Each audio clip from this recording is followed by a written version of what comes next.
안녕하십니까. 반갑습니다. 주식대가 셜록입니다. 오늘 말씀드릴 종목은 현대차입니다.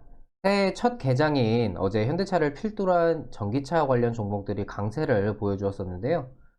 오늘은 테마 순환으로 관련주들이 조정을 받는 와중에도 현대차는 여전히 좋은 흐름을 유지해 주었습니다.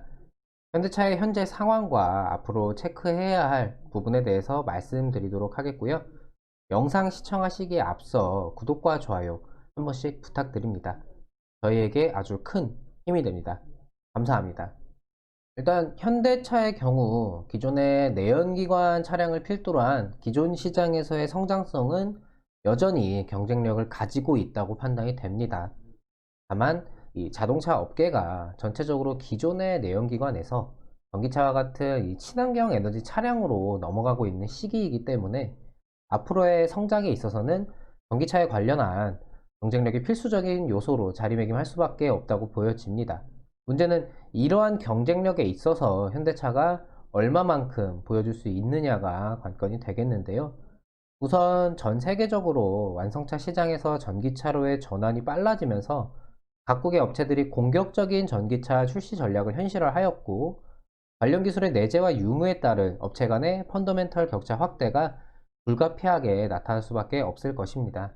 이 GMP 시스템을 기반으로 현대차도 전기차 업계의 핵심 사업자로 입지를 구축해 나갈 것으로 예상이 되지만, 시간이 지남에 따라 말씀드린 대로 전기차 업계의 경쟁이 더욱 심화가 될 수밖에 없는데요. 일단 전기차 업계에서 현재 대두되는 포인트는 이 배터리를 직접적으로 생산을 할 수 있느냐 없느냐가 이제 관건이 되는 포인트입니다. 차후에 전기차 상용화에 접어들면서 대량 생산 국면으로 접어들 경우 자체 생산이냐 외부 조달이냐에서 필연적으로 원가가 차이가 날 수밖에 없기 때문인데요. 특히 우리나라는 올해부터 지역별로 전기차 보조금이 감소할 것으로 예상이 되는 데다 전기차 업체의 최대 경쟁자인 테슬라가 자체적으로 배터리셀 캐파를 앞으로 확보해 나갈 것이기 때문에 현대차의 입장에서는 호조할 수밖에 없는 그런 상황입니다. 현재 현대차의 eGMP 배터리 공급 구도는 모두 100% 외부 조달에 초점이 맞춰져 있는 상황이고요. 이는 장기적으로 분명히 해결을 해야 되는 부분입니다. 차후의 물량 확대에 있어서도 지금의 외부 공급 구도가 이어질 수가 있기 때문에 필연적으로 좀 해결이 돼야 되는 부분이고, 현재 주력 공급사인 LG화학이 이미 LG에너지 솔루션을 물적 분할을 하면서 핵심 사업장인 국내에서 별도로 사업체를 꾸려서 자체 조달에 대한 가능성은 조금 어려운 상황인 거죠.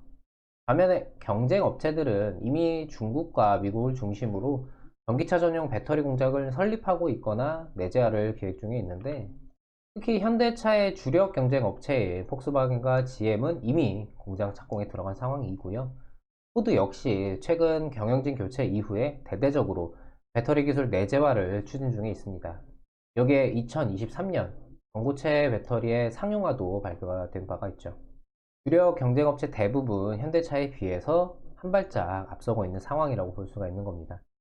종합적으로 작년 현대차가 미국 내 점유율을 늘리는 데는 분명을 성공을 하기는 했지만, 추가적으로 밸류에이션을 확대하는 데에는 어려움이 따를 수밖에 없는 상황인 거죠.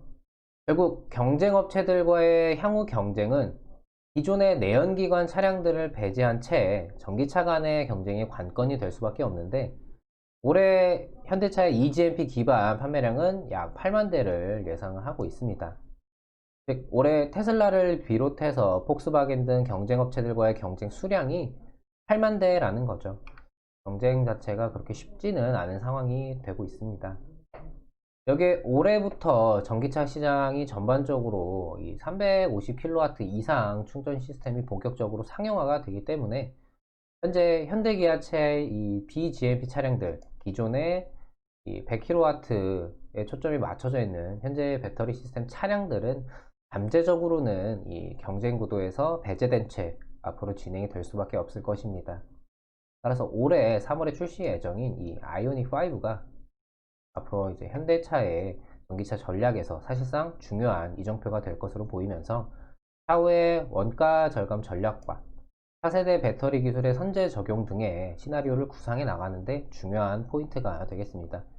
정리하자면 작년의 성장은 충분히 좋았고 앞으로도 안정적인 성장 자체는 가능하지만 실질적으로 중요한 전기차 업계에서의 경쟁력을 위해서는 여전히 해결을 해야 할 문제가 있다라고 볼 수가 있겠는데요.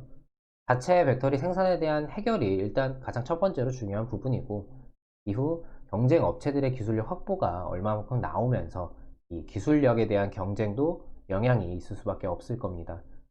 우리나라 정부 차원에서의 푸시도 지원도 얼마만큼 나와주는지도 관건이 될 수밖에 없고요.